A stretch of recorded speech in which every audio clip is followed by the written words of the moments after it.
মুখ্যমন্ত্রী মমতা বন্দ্যোপাধ্যায়ের কড়া নির্দেশের পর জমি দখলের সঙ্গে জড়িত থাকার অভিযোগে আরও দুজন তৃণমূল নেতাকে গ্রেফতার করল নিউ জলপাইগুড়ি থানার পুলিশ। সোমবার 29 জুলাই রাতে শিলিগুড়ি সংলগ্ন ফুলবাড়ি 1 নম্বর অঞ্চলের তৃণমূল নেতা মোহাম্মদ আহিদ ওরফে চুটকিকে ফুলবাড়ির কামরাঙ্গাগুড়ি এলাকা থেকে তার বাড়ি থেকে আটক করে নিয়ে আসে শিলিগুড়ি মেট্রোপলিটন পুলিশের স্পেশাল অপারেশন গ্রুপ। এরপর তাকে তুলে দেওয়া হয় নিউ জলপাইগুড়ি থানার পুলিশের হাতে। জিজ্ঞাসাবাদের পর রাতে তাকে গ্রেফতার করে পুলিশ। তবে চুটকির সঙ্গে আরও একজনকে গ্রেফতার করেছে পুলিশ। জানা গিয়েছে ধৃত ব্যক্তির নাম নাসির আহমেদ। পুলিশ বলছে যে শিলিগুড়ি পুর নিগমের 33 নম্বর ওয়ার্ডের এক বাসিন্দার অভিযোগের ভিত্তিতে মোহাম্মদ আহিদকে গ্রেফতার করে পুলিশ।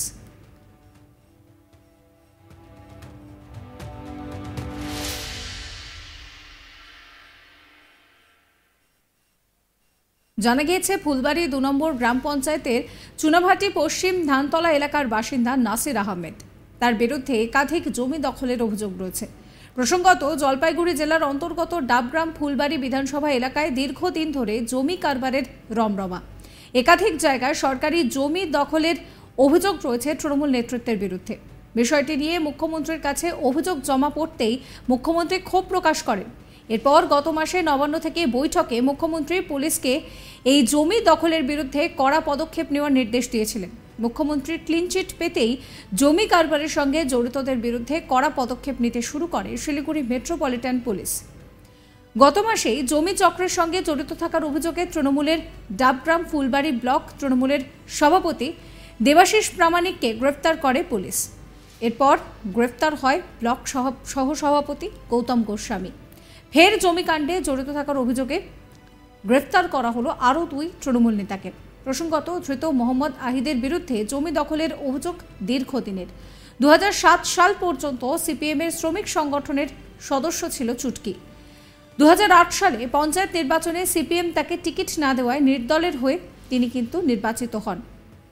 পরবর্তীকালে তৃণমূলে যোগ দেয় চুটকি। পরে তাকে অঞ্চল সভাপতি করা হয়। তবে গত কয়েক বছর ধরে তার বিরুদ্ধে একাধিক জায়গায় জমি দখলের অভিযোগ ছিল। এ নিয়ে আমার কালিক জয়দীপ বাগের একটি রিপোর্ট দেখাবো। জমি জালিয়াতি কাণ্ডে এবার আরও 2 তৃণমূল নেতাকে গ্রেপ্তার করল নিউ জলপাইগুড়ি থানার পুলিশ। জানা গিয়েছে গতকাল অর্থাৎ সোমবার রাতে ফুলবাড়ির কামরাঙ্গাগুড়ি এলাকা থেকে গ্রেপ্তার করা হয় ফুলবাড়ির 1 নং অঞ্চলের তৃণমূল নেতা মোহাম্মদ আহিদকে ওরফে চুটকি। পাশাপাশি গ্রেপ্তার করা হয় মোহাম্মদ নাসিরকে। জানা গিয়েছে দীর্ঘদিন ধরে তারা জমি কারবারের সাথে যুক্ত ছিল। প্রসঙ্গত, ফুলবাড়ি এলাকায় দীর্ঘদিন ধরে জমি কারবারের চলছিল। বিষয়টি নিয়ে মুখ্যমন্ত্রী মমতা বন্দ্যোপাধ্যায়ের কাছেও বারবার অভিযোগ জমা পড়েছিল। শেষমেশ গত মাসে মুখ্যমন্ত্রী মমতা বন্দ্যোপাধ্যায় নবান্নে একটি বৈঠকের পর শিলিগুড়ি মেট্রোপলিটন পুলিশকে কড়া নির্দেশ দেন যাতে এই জমি কাণ্ডে যারা জড়িত রয়েছে তাদের বিরুদ্ধে কঠোর ব্যবস্থা নিতে। মুখ্যমন্ত্রীর সেই ক্লিন চিট অর্থাৎ সবুজ সংকেত পাওয়ারই পর নড়ে চড়ে বসে শিলিগুড়ির পুলিশ প্রশাসন এবং একের পর এক শুরু হয় জমি যে কাণ্ডে যারা জড়িত তাদের বিরুদ্ধে পদক্ষেপ গ্রহণ করা। জানা গিয়েছে গত মাসেই ফুলবাড়ি ডাবগ্রাম ফুলবাড়ি যে ব্লক তৃণমূল রয়েছে সেই ব্লক তৃণমূলের সভাপতি দেবাশিস প্রামাণিককে গ্রেপ্তার করেছিল নিউ জলপাইগুড়ি থানার পুলিশ। পরবর্তীতে ব্লকের সহসভাপতি গৌতম গোস্বামীকেও গ্রেপ্তার করেছিল পুলিশ। অবশেষে গৌতম গোস্বামী এবং দেবাশিস প্রামাণিকের অত্যন্ত ঘনিষ্ঠ বলে পরিচিত মোহাম্মদ আহিদকেও গ্রেপ্তার করে পুলিশ।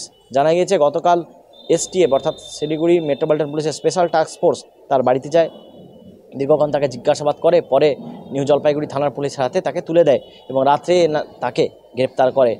মোহাম্মদ আহিদের বিরুদ্ধে বেশ কিছু জমি সরকারি জমি দখল করা এবং জমি জোর করে জমি নেওয়া এই সমস্ত অভিযোগ রয়েছে বলে পুলিশ সূত্রে প্রাথমিকভাবে জানা যাচ্ছে। তবে ধৃতদের আজ জলপাইগুড়ি আদালতে পাঠানো হয় এবং সমস্ত ঘটনা তদন্ত শুরু করেছে নিউ জলপাইগুড়ি থানার পুলিশ।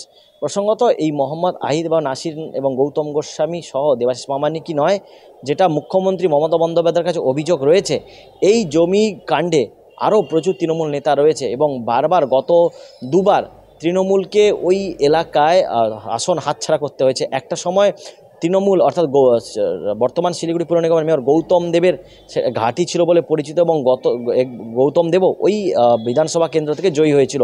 কিন্তু বারবার ওই এলাকায় এরপরে লোকসভা থেকে বিধানসভা সমস্ত নির্বাচনে ওই এলাকায় তৃণমূলকে কার্যত হার স্বীকার করতে হয়েছে এবং এর পরই ক্ষুব্ধ হয়েছে দলের যারা শীর্ষ নেতৃত্ব তারা, এবং এরপরই সমস্ত অভিযোগ অর্থাৎ জমি সংক্রান্ত অভিযোগ যায় মুখ্যমন্ত্রীর কাছে, এবং তাতে দেখতে পাওয়া যায় অধিকাংশ তৃণমূল নেতৃত্বরা জমি কাণ্ডে জড়িত। এরপরই মুখ্যমন্ত্রী কঠোর ব্যবস্থা নেওয়ার নির্দেশ দেন। তবে এই দুজনের সাথে আরও কেউ জড়িত রয়েছে কিনা তাও খতিয়ে দেখছে নিউ জলপাইগুড়ি থানার পুলিশ। প্রসঙ্গত, কলকাতা এবং অন্যান্য শহরগুলির রাস্তা দখল, সরকারি জমি দখল, ফুটপাথ দখলের মতন ঘটনায় স্থানীয় নেতাকর্মী এবং পুলিশের একাংশকেই কাঠগড়ায় দাঁড় করিয়েছিলেন মমতা বন্দ্যোপাধ্যায়। স্পষ্ট বুঝিয়ে দিয়েছিলেন যে এই দখলদারি মেনে নেওয়া হবে না। নবান্নে এই নিয়ে মিটিংয়ে কার্যত রণংদেহী মেজাজ দেখা যায় তাকে।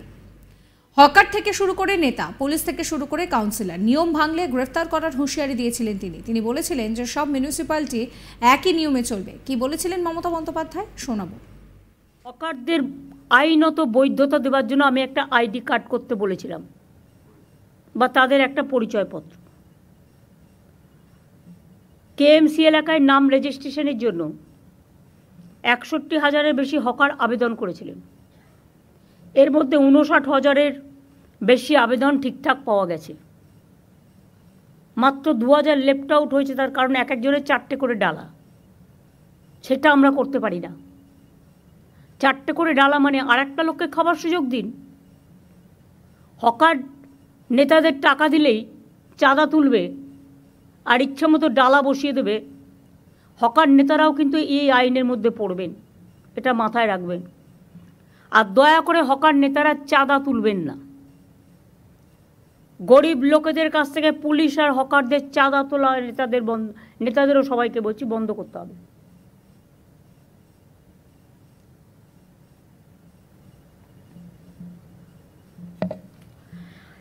ভিডিও সার্ভে করা আছে অলরেডি।